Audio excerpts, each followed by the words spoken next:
Hello everyone, മുൻകാല set മത്സര പരീക്ഷയുടെ ചോദ്യപേപ്പറുകൾ പരിചയപ്പെടുത്തുന്ന ഐപ്ലസിന്റെ സെറ്റ് ക്രാക്കറിന്റെ ഏറ്റവും പുതിയ അധ്യായത്തിലേക്ക് എല്ലാവർക്കും സ്വാഗതം.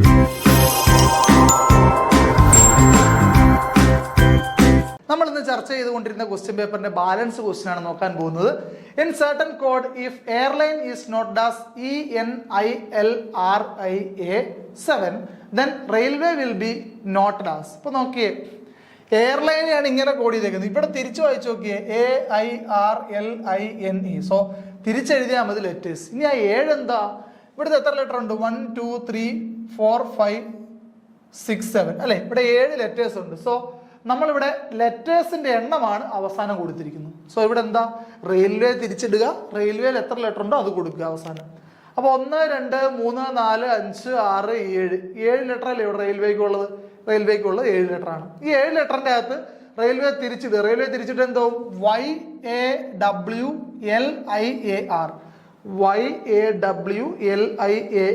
7 എന്ന് വരണം. ഇതാണ് ആൻസർ. ഡി ആണ്. ഓപ്ഷൻ സി എന്ന് നോക്കിയേ, ലെറ്റർ കൂടിയതൊക്കെ സെയിം ആയിട്ടാണ്, പക്ഷെ നമ്പർ ഓഫ് ലെറ്റേഴ്സിന്റെ എണ്ണത്തിൽ വ്യത്യാസം വന്നിട്ടുണ്ട്. അതുകൊണ്ട് ഇവിടെ ആൻസർ YAWLIAR 7 എന്ന് പറയുന്നതാണ്. ഓക്കെ, ശരി. നെക്സ്റ്റ് ക്വസ്റ്റ്യൻ പ്രോബിലിറ്റിയുമായി ബന്ധപ്പെട്ട ക്വസ്റ്റ്യൻ ആണ്. 5 balls of different colors are to be placed in 3 different boxes such that any box contain at least 1 ball. What is the maximum number of different ways in which this can be done? അപ്പോൾ 5 പന്തുണ്ട്, different colour. ഇവിടെ കളറിന് വലിയ പ്രാധാന്യമൊന്നുമില്ല. അത് 3 പെട്ടിയിലായിട്ട് വെക്കണം. At least 1 ball എല്ലാ പെട്ടിയിലും ഉണ്ട്. Minimum ഒരു പന്തെങ്കിലും എല്ലാ പെട്ടിയിലും ഉണ്ടായിരിക്കണം എന്നുള്ളതാണ്. Okay, what is the maximum number of different ways in which this can be? ഇത് എത്ര വ്യത്യസ്ത രീതിയിൽ ചെയ്യാൻ സാധിക്കും, വെക്കാൻ പറ്റുമെന്ന ചോദ്യം. പ്രോബിലിറ്റിയുമായി ബന്ധപ്പെട്ട കാര്യമാണ്, നമുക്കറിയാം. നമുക്ക് ജസ്റ്റ് പ്രോബിലിറ്റി നോക്കാം. അപ്പോഴേ ഇത് നമുക്ക് വെക്കാൻ സാധിക്കുന്നത് എങ്ങനെയൊക്കെയാണെന്ന് ഞാൻ ഒന്ന് പറയാം. നമുക്ക് 5 ബോളാണ് ഉള്ളത്. അത് വേണം നമുക്ക് ഇങ്ങനെ വെച്ചൂടെ? ആദ്യത്തെ ബോക്സിൽ ഒരു പന്ത്, രണ്ടാമത്തെ ബോക്സിലും ഒരു പന്ത്, മൂന്നാമത്തെ ബോക്സിൽ 2 കഴിഞ്ഞാൽ ബാക്കി 3 വെക്കണമല്ലോ. 5 പന്ത്. ഓക്കെ അല്ലേ? അതല്ലെങ്കിൽ ഇങ്ങനെ വെക്കാമല്ലോ. ആദ്യത്തെ ബോക്സിൽ ഒരു 2 പന്ത്, രണ്ടാമത്തെ ബോക്സിൽ ഒരു 2 പന്ത്, മൂന്നാമത്തെ ബോക്സിൽ ഒരു പന്ത്. 5 പന്തായില്ലേ? ഇനി ചിലർ പറയും 2 1 2 എന്ന് വെച്ചൂടെ. അത് വെച്ചാൽ ഇത് തന്നെയാണ്, പെട്ടി മാറി അങ്ങോട്ടും ഇങ്ങോട്ടും ഓർഡർ മാറിയിരിക്കുന്നല്ലേ ഉള്ളൂ. സെയിം കേസാണ്. അപ്പോൾ ഇത് വെച്ച് തന്നെ കാൽക്കുലേറ്റ് ചെയ്യാം നമുക്ക്. അപ്പോൾ ഇവിടെ നമുക്കറിയാം NCR വെച്ചിട്ടാണ് നമ്മൾ കാൽക്കുലേറ്റ് ചെയ്യാം. അപ്പോൾ 5 പന്തുകളെ ആദ്യം 1 കൊടുത്തു, പിന്നെ 1 കൊടുത്തു, പിന്നെ 3 കൊടുത്തു. ഇവിടെ ഒരു കാര്യം ശ്രദ്ധിക്കേണ്ടത്, 3 ഡിഫറെന്റ് ബോക്സിൽ 2 അടുത്ത റെപ്പറ്റീഷൻ വന്നിട്ടുണ്ട്, അത് ശ്രദ്ധിക്കുക. ഇവിടെ 3 ബോക്സുകൾ 2 അടുത്ത് ഇവിടെ റെപ്പറ്റീഷൻ വന്നിട്ടുണ്ട്, അതും ശ്രദ്ധിക്കുക. അപ്പോൾ ഒന്നാമത്തെ പെട്ടി എത്ര വ്യത്യസ്ത രീതി വെക്കാൻ പറ്റുമെന്ന് ചോദിച്ചാൽ, അവിടെ NCR എടുത്ത് ആദ്യത്തെ കൊടുക്കുമ്പോൾ 5 പന്തുമായിട്ട് വന്നു, 1 കൊണ്ടുപോയി അല്ലേ? ഇൻറ്റു ബാക്കി 4 പന്തുമായി വന്നു, 1 കൊടുത്തു, ഇൻറ്റു 3 പന്തുമായി വന്നു, 3 കൊടുത്തു അല്ലേ? ഇൻറ്റു ഇനിയോ ഇത് 3 പെട്ടി ബൈ 2 അടുത്ത് റെപ്പറ്റീഷൻ ഉണ്ട്. So 3 factorial by 2 factorial. ഇത് ചെയ്താൽ അവിടുത്തെ എണ്ണം കിട്ടും. അപ്പോൾ 5C1 എന്ന് പറഞ്ഞാൽ 5 ഫാക്ടോറിയൽ. 5ന്റെ ഫാക്ടോറിയൽ എത്ര? 5 into 4 into 3 into 2 into 1 by 6 എന്ന് പറഞ്ഞാൽ NCRനകത്ത് 6 ഫാക്ടോറിയൽ എന്നല്ലേ?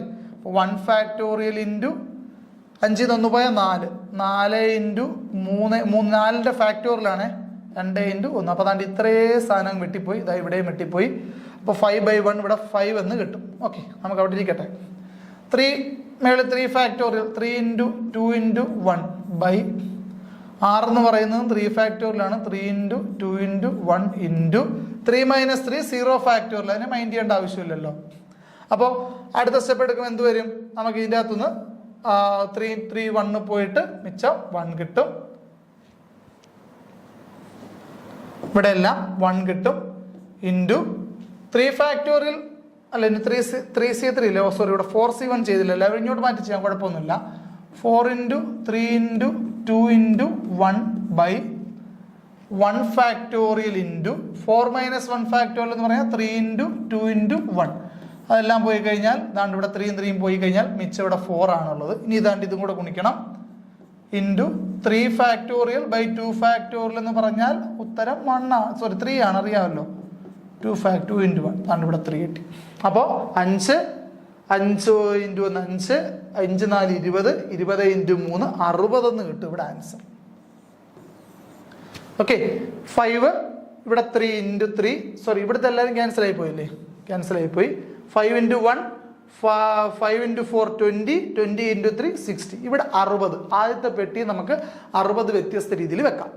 രണ്ടാമത്തെ പെട്ടിയുടെ കേസ് നോക്കാം. അപ്പോൾ ആദ്യത്തെ 60 ഇവിടെ കിടന്നോട്ടെ, ബാക്കി ഞാൻ ഇവിടെ ബാലൻസ് ഇവിടെ തന്നെ അടുത്ത പേരിലോട്ട് പോയി കഴിഞ്ഞാൽ ഈ പെട്ടിയെ കാണാൻ പറ്റത്തില്ല, കൊണ്ടേ. ഓക്കെ, രണ്ടാമത്തെ പെട്ടി നോക്കിയോ, 5 ബോളുമായിട്ട് വന്നു, 2 എണ്ണം കൊടുത്തു. ബാക്കി 3 ബോളുമായിട്ട് വന്നു, 2 എണ്ണം കൊടുത്തു, അല്ലേ. ഇനിയിപ്പോൾ 2 എണ്ണം കൊടുത്തു, ഇനി 1 ബോളുമായിട്ട് വന്നു, 1 എണ്ണം കൊടുത്തു. ഇൻറ്റു ഇവിടെയും നേരത്തെ പറഞ്ഞ പോലെ 3 2 എണ്ണം റെപ്പറ്റീഷൻ വന്നിട്ടുണ്ട്.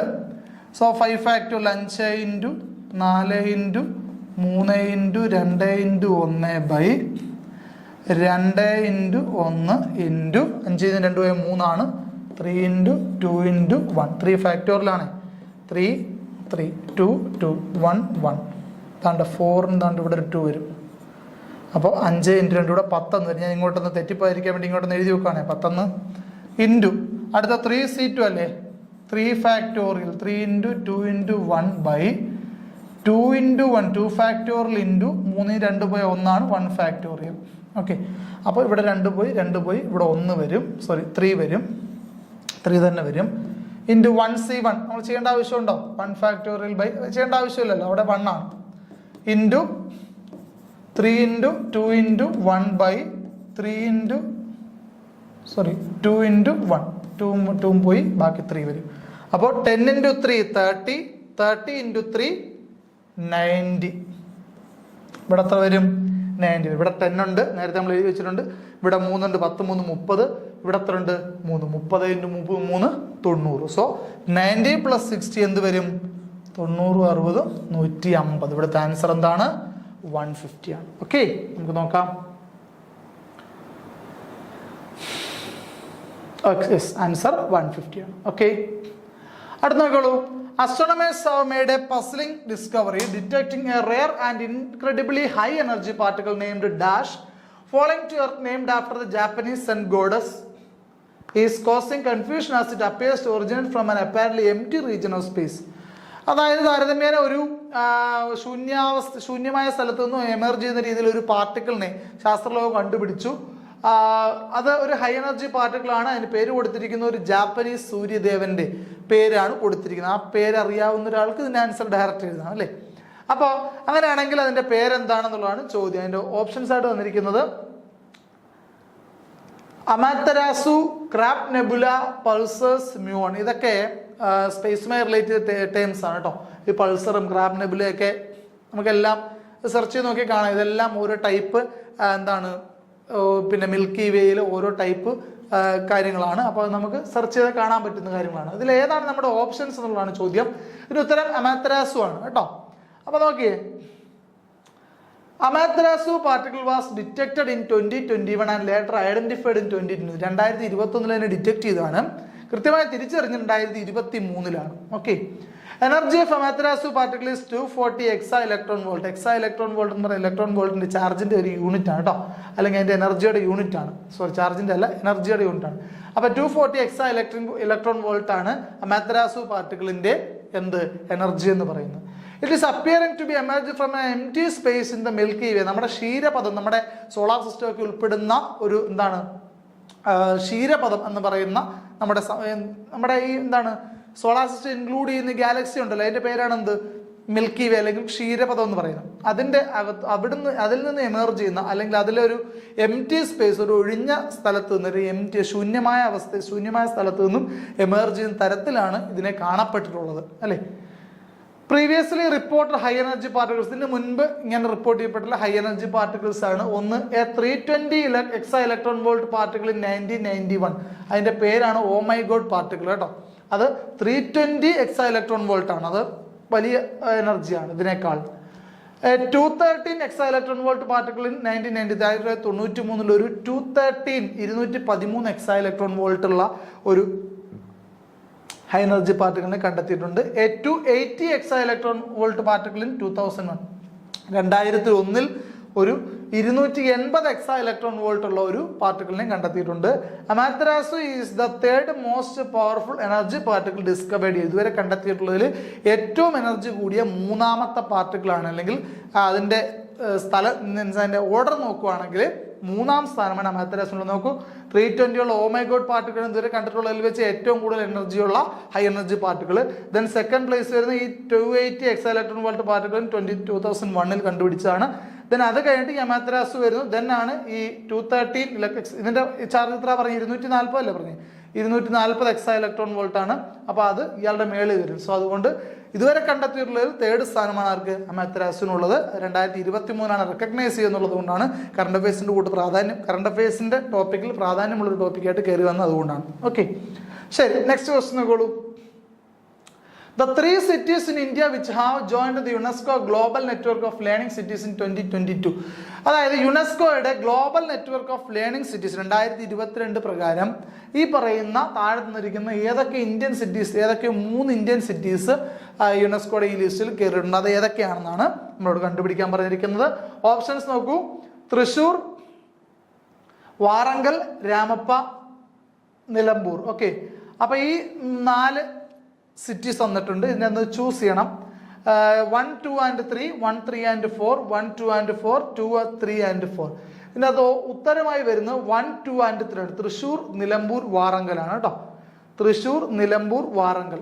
അപ്പോൾ തൃശ്ശൂർ, നിലമ്പൂർ, വാറങ്കലിനെ എന്താണ് യുനെസ്കോയുടെ ഗ്ലോബൽ ലേണിംഗ് സിറ്റീസ് നെറ്റ്വർക്ക്, അല്ലെ, global network of learning cities 2022 choose ചെയ്യപ്പെട്ടിട്ടുണ്ട്. എന്താണ് ലേണിംഗ് സിറ്റീസ് എന്ന് വെച്ചാൽ അതിനൊരു ഡെഫിനിഷൻ അവർ പറയുന്നത്: It is defined as a place where people of all ages and genders are encouraged to pursue lifelong learning.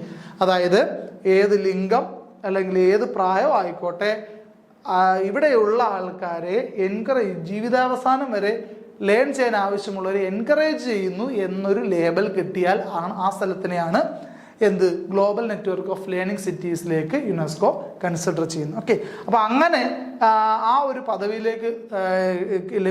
ലഭിച്ച 3 Indian സിറ്റീസാണ് Thrissur, Nilambur, അതുപോലെ തമിഴ്നാട്ടിലെ വാറങ്കൽ. ഓക്കെ, 2022 ലിസ്റ്റ് പ്രകാരമാണ് ഇവർ ജോയിൻ ചെയ്തിട്ടുള്ളത്.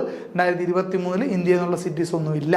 ഓക്കെ, അപ്പോൾ 2022 കണക്ക് പ്രകാരം തൃശ്ശൂർ, നിലമ്പൂരും വാറങ്കലും ഈ ലിസ്റ്റിലേക്ക് ജോയിൻ ചെയ്തു. 2020 അതിനുശേഷം വന്നിട്ടുള്ള ലിസ്റ്റുകളിലൊന്നും ഇന്ത്യയിൽ നിന്നും വേറെ സിറ്റീസ് ഒന്നും ചൂസ് ചെയ്യപ്പെട്ടിട്ടില്ല എന്നുള്ള കാര്യം ഓർത്തിരിക്കും. ഓക്കെ, അടുത്ത ക്വസ്റ്റ്യൻ ഈ സെഷൻ, നമ്മുടെ ഇന്നത്തെ സെഷനിലെ ലാസ്റ്റ് ക്വസ്റ്റ്യൻ നോക്കുള്ളൂ. What is Hanuman? എന്താണ് ഹനുമാൻ എന്നതുകൊണ്ട് ഉദ്ദേശിക്കുന്നതാണ് ചോദ്യം. അതിന്റെ ഓപ്ഷൻസ് നോക്കുള്ളൂ. A multi model AI tool capable of generating text, speech, videos and more across various domains such as health care, governance, finance, service and education, ഈ പറയുന്ന മേഖലകളിലൊക്കെ ഉപയോഗിക്കാൻ സാധിക്കുന്ന ഒരു AI ടൂളാണ് ഹനുമാൻ എന്നാണ് ഓപ്ഷൻ എ പറയുന്നത്. ഓക്കെ, രണ്ടാമത്തെ ഓപ്ഷൻ നോക്കിയോ. Artificial intelligence startup launched by Ola founder has rolled out an AI chatbot in public beta similar to OpenAI's ChatGPT and Google's Gemini. അപ്പോൾ OpenAIയുടെ ChatGPTയും ഗൂഗിളിന്റെ ജെമിനിയും ഒക്കെ പോലെ ഒരു ഓല എന്ന ഇലക്ട്രിക് സ്കൂട്ടർ കമ്പനി സ്റ്റാർട്ട് ചെയ്ത ഒരു എന്താണ് ആർട്ടിഫിഷ്യൽ ഇന്റലിജൻസ് സ്റ്റാർട്ടപ്പ് ആണെന്നാണ് ഓപ്ഷൻ ബിയിൽ പറയുന്നത്. സിയിൽ പറയുന്നത് European Southern Observatory's very large telescope astronomers have recently identified the brightest luminous object ever observed. അപ്പോൾ എന്താണ് യൂറോപ്യൻ സദേൺ ഒബ്സർവേറ്ററിയിലെ ഏറ്റവും വലിയ ലാർജ് ടെലസ്കോപ്പ് ഉപയോഗിച്ച് ആസ്ട്രോണമേഴ്സ് ഈയിടെ ഐഡന്റിഫൈ ചെയ്ത ഏറ്റവും തിളക്കമാർന്ന പദാർത്ഥമാണ് അല്ലെങ്കിൽ വസ്തുവാണ് ഈ പറയുന്ന ഹനുമാൻ എന്നാണ് ഓപ്ഷൻ സി പറയുന്നത്. ഡി പറയുന്നത് cloud software launched A new point of sale solution aimed at empowering and stream lining operations four small and medium brick and motor retail stores across India. അതായത് ചെറുകിട സംരംഭകർക്കും അതുപോലെ മിഡ് സ്കെയിൽ ബിസിനസ് നടത്തുന്നവർക്കൊക്കെ റീറ്റെയിൽ രംഗത്ത് വളരെ മുന്നേറ്റം നടത്താൻ സാധിക്കുന്ന തരത്തിലുള്ള ഒരു പോയിന്റ് ഓഫ് സെയിൽ സോഫ്റ്റ്വെയർ ആണ് ഹനുമാൻ എന്നാണ് ഓപ്ഷൻ ഡി പറയുന്നത്. ഇതിൽ ഏതാണ് ഉത്തരം നോക്കിയാൽ നമ്മുടെ ആൻസർ ആയിട്ട് വരുന്ന ഓപ്ഷൻ ഓപ്ഷൻ എ ആണ്. A multi model AI tool capable of generating text, speech, videos and more across various domains such as health care, government, financial service and education. അതായത് ഈ പറയുന്ന മേഖലകളിലൊക്കെ ഉപയോഗിക്കാൻ സാധിക്കാനൊക്കെ കേപ്പബിൾ ആയ ഒരു മൾട്ടി മോഡൽ AI ടൂൾ ആണ് ഏത് ഹനുമാൻ എന്ന് പറയുന്നത്. ഓക്കെ ആണല്ലോ. അതിന്റെ ഡെഫിനിഷൻ നോക്കാം, ബാക്കിയുള്ള ഓപ്ഷൻസ് നമുക്ക് നോക്കാം. Bharat GPT comprising IIT Bombay and Department of Science and Technology is set to launch its first ChatGPT-like service named Hanuman. അപ്പോൾ ഇപ്പോഴത്തെ ഒരു കാലഘട്ടത്തിൽ ChatGPT പോലെയുള്ള കാര്യങ്ങളൊക്കെ വളരെ വാസ്റ്റായിട്ട് ഉപയോഗിക്കുന്ന ഒരുപാട് ആപ്ലിക്കേഷൻസ് ഉള്ള ഒന്നാണ് അല്ലേ. അപ്പോൾ അതേപോലെ ഭാരത് GPT കംപ്രൈസിങ്, അതായത് IIT ബോംബെയും central department of science and technology, അതായത് ശാസ്ത്ര സാങ്കേതിക ഡിപ്പാർട്ട്മെന്റും IIT ബോംബെയും കൂടെ ചേർന്ന് രൂപം കൊടുത്ത ഭാരത് GPT ഇറക്കിയ ഒരു മൾട്ടി മോഡൽ AI ടൂൾ ആണ് ഇത് ഹനുമാൻ എന്ന് പറയുന്നത്. ക്ലിയർ ആണല്ലോ. നെക്സ്റ്റ് നോക്കിയ രണ്ടാമത്തെ ഓപ്ഷൻ വെച്ചിട്ട് Ola founder Bhavish Aggarwal launches a chat bot in beta mode. ഈ ഓല എന്ന് പറഞ്ഞാൽ നമുക്കറിയാമല്ലോ ഇലക്ട്രിക് സ്കൂട്ടർ ആണല്ലേ. ഇലക്ട്രിക് സ്കൂട്ടർ അറിയാമല്ലോ, ഏറ്റവും കൂടുതൽ സെയിൽസ് ഉള്ള, ഇന്ത്യയിൽ ഇപ്പം നിലവിൽ ഏറ്റവും കൂടുതൽ സെയിൽസ് മന്ത്ലി കിട്ടുന്ന ഒരു ഇലക്ട്രിക് സ്റ്റാർട്ടപ്പ് ആയിരുന്നു. അതിപ്പോൾ വളർന്ന് വലിയൊരു കമ്പനിയായി മാറിയിട്ടുണ്ട്. ഓക്കെ, അപ്പോൾ അതിൻ്റെ ഓണറാണ് ഭവിഷ് അഗർവാൾ എന്ന് പറയുന്നത്. അദ്ദേഹം ലോഞ്ച് ചെയ്ത ഒരു ചാറ്റ് ബോട്ട് ബീറ്റ മോഡ് എന്ന് പറഞ്ഞു കഴിഞ്ഞാൽ എന്താണ്? ബീറ്റ മോഡ് എന്ന് പറഞ്ഞു കഴിഞ്ഞാൽ ഡെവലപ്പിംഗ് സ്റ്റേജിലിരിക്കുന്ന ആപ്പുകളാണ് ബീറ്റ മോഡിലുള്ളതെന്ന് പറയുന്നത് കേട്ടോ. അപ്പോൾ അങ്ങനെ ഒരു ബീറ്റ മോഡാണ് ഇത്. Chat bot launch is called Krutrim AI assistant and works as a personal generative artificial intelligence assistant. Krutrim assistant എന്ന് പറയുന്ന ഒരു AI assistant, artificial intelligence assistant ആണ് ഓല ഫൗണ്ടറായ ഭവിഷ് അഗർവാളിന്റെ നേതൃത്വത്തിൽ ലോഞ്ച് ചെയ്തിരിക്കുന്നത്. നിലവിൽ ബീറ്റ സ്റ്റേജിലാണ്. അപ്പോൾ ഇതാണ് ഓലയുടെ ഭാഗത്തു നിന്നുള്ള ആർട്ടിഫിഷ്യൽ ഇന്റലിജൻസ് അസിസ്റ്റന്റ് എന്ന് പറയുന്നത്. The AI assistant developed by Google. നമ്മൾ ക്വസ്റ്റൻ തന്നെ നേരത്തെ വായിച്ചാണ്. ഗൂഗിളിന്റെ AI അസിസ്റ്റന്റിനെ വിളിക്കുന്ന പേര് ജെമിനി, അല്ലെങ്കിൽ അവർ അതിനെ പേരിട്ടിരിക്കുന്നത് ജെമിനി എന്നാണ്. ഓക്കെ, അടുത്ത് നോക്കിയുള്ളൂ. നമ്മുടെ അടുത്ത C ഓപ്ഷനുമായി ബന്ധപ്പെട്ട കാര്യങ്ങൾ നോക്കിയുള്ളൂ. The European Southern Observatories very large telescope has identified QSO J05294351 as the brightest ever object discovered. നോക്കൂ, യൂറോപ്യൻ സദേൺ ഒബ്സർവേറ്ററിയുടെ വലിയ ഒരു വെരി ലാർജ് ടെലിസ്കോപ്പ് കേട്ടോ, large telescope has identified QSO, ഈ SO എന്ന് പറഞ്ഞാൽ സദേൺ ഒബ്സർവേറ്ററിയുടെ കേട്ടോ, J05294351. നമ്മൾ എന്തായാലും പുതിയൊരു സ്പേഷ്യൽ ഒബ്ജക്റ്റ് കണ്ടെത്തി കഴിഞ്ഞാൽ ഒരു താൽക്കാലിക പേര് നൽകും. ആ താൽക്കാലിക പേരാണിത്. പിന്നീട് ഇതിനെപ്പറ്റി വെരിഫൈഡ് ആയിട്ട് പഠനം നടത്തി കഴിഞ്ഞാൽ കൃത്യമായ ഒരു പേര് നൽകാൻ സാധിക്കും. ഇപ്പൊ താൽക്കാലികമായി നൽകുന്ന ഒരു പേരാണിത്. As the brightest ever object discovered. ഇതുവരെ കണ്ടെത്തിയിട്ടുള്ളതിൽ ഏറ്റവും ബ്രൈറ്റസ്റ്റ് ആയിട്ടുള്ള ഏറ്റവും തിളക്കേറിയ ഒബ്ജക്റ്റ് ആണ് ഇതെന്നാണ് പറയപ്പെടുന്നത്. Okay, its brightness is 500 trillion times luminous than's. നമുക്ക് സങ്കല്പിക്കാൻ പോലും പറ്റാത്തത്ര തിളക്കമാണ് ഇതിന്. 500 ട്രില്യൺ ടൈംസ് ലൂമിനസ് ദാൻസ് ആണെന്ന് പറഞ്ഞാൽ സൂര്യന്റെ പ്രകാശത്തേക്കാൾ 500 trillion times much better brightness ആണ് ആർക്കുള്ളത്? ഈ പറയുന്ന പാർട്ടിക്കിളിന് അല്ലെങ്കിൽ ഈ ഒരു ഒബ്ജക്റ്റിന് ഉള്ളതെന്ന് പറയുന്നു. Okay, the black hole at the centre of this is growing at A rate of about 1 solar mass per day. ഇതിന്റെ മധ്യത്തിലുള്ള ഈ പറയുന്ന ഈ ബ്രൈറ്റസ്റ്റ് ഒബ്ജക്റ്റിന്റെ മധ്യത്തിലുള്ള ഈ ബ്ലാക്ക് ഹോൾ എന്ന് പറയും തമോഗർത്തം ഓരോ ദിവസവും 1 solar mass per day വെച്ച് വളർന്നുകൊണ്ടിരിക്കുകയാണ്. എന്ന് പറഞ്ഞാൽ ഒരു സൂര്യന്റെ വലിപ്പമുള്ള മാസ് ഒരു ദിവസം ഇതിന് വർദ്ധിച്ചുകൊണ്ടിരിക്കുകയാണെന്നാണ് പറയുന്നത്. അത്രയ്ക്ക് അതിശയിപ്പിക്കുന്ന ഒരു വസ്തുവായിട്ടാണ് നമ്മൾ ഇതിനെ കണക്കാക്കുന്നത്. അതുകൊണ്ടാണ് ഇതിപ്പം റീസെന്റ് ആയിട്ട് ന്യൂസിലൊക്കെ, അതായത് കറണ്ട് അഫെയർ ടോപ്പിക്കുമായി ബന്ധപ്പെട്ട് വരുന്നൊരു വസ്തുവാണ്. ഓക്കെ ആണല്ലോ. The cloud software launched a new point of sale solution aimed at empowering and streamlining operations for small and medium brick and mortar retail stores across India is സാക്യ. അതായത് സാക്യ എന്ന് പറയുന്ന ഒരു application എന്താണെന്ന് വെച്ചാൽ ചെറുകിട വ്യവസായങ്ങളും കച്ചവടമൊക്കെ നടത്തുന്നവർക്ക് അവരുടെ സെയിൽ ഓൺലൈനിൽ കൂടെ വ്യാപിപ്പിക്കാൻ പറ്റുന്ന തരത്തിൽ ബില്ലിങ്ങും അതുപോലെ പ്രോഡക്ട്സിന്റെ ലോഞ്ച്, കട അടച്ചിരിക്കുമ്പോഴും നമുക്ക് സാധനങ്ങൾ പർച്ചേസ് ചെയ്യാനൊക്കെയുള്ള സംവിധാനമാണ് ഈ സാക്യ എന്ന ഈ സോഫ്റ്റ്വെയറിൽ കൂടി, ഈ ഒരു പോയിന്റ് ഓഫ് സെയിൽ സോഫ്റ്റ്വെയറിൽ കൂടി ലോഞ്ച് ചെയ്തിരിക്കാനാണ്. ക്ലൗഡ് സോഫ്റ്റ്വെയർ ആണ്. ഓക്കെ, അപ്പോൾ അവർ ലോഞ്ച് ചെയ്തിരിക്കുന്ന ഈ ഒരു സോഫ്റ്റ്വെയർ അതിനൊക്കെ ഉപയോഗിക്കാൻ പറ്റുന്ന ഒന്നാണ്. അപ്പോൾ ഇത്രയും ക്വസ്റ്റ്യൻസ് ആണ് നമുക്ക് ഇന്നത്തെ ഈ സെഷനിൽ ഡിസ്കസ് ചെയ്യാൻ സാധിക്കുന്നത്. നമുക്കറിയാം, ഒരു ചോദ്യത്തിനെ കണ്ടു കഴിഞ്ഞാൽ അതിൻ്റെ ഓപ്ഷൻസ് കൂടി നമ്മൾ കരുതി പോകണം. കാരണം പിന്നീടൊരു ചോദ്യത്തിൽ ഇതുമായി ബന്ധപ്പെട്ട ക്വസ്റ്റ്യൻ വരാനുള്ള സാധ്യത വളരെ കൂടുതലാണ്. അപ്പോൾ ഈ ഓപ്ഷൻസുമായി ബന്ധപ്പെട്ട് കിട്ടുന്ന എക്സ്പ്ലനേഷൻ കൂടെ വളരെ കൃത്യമായി നമ്മളൊന്ന് ശ്രദ്ധിക്കുക. ഓക്കെ, അപ്പോൾ ഇന്നത്തെ സെഷൻ നമുക്ക് ഇവിടെ അവസാനിപ്പിക്കാം. ഇതിൻ്റെ ബാലൻസ് ക്വസ്റ്റ്യൻസുമായിട്ട് നമുക്ക് അടുത്ത സെഷനിൽ വീണ്ടും കാണാം. അതുവരെ ഗുഡ് ബൈ.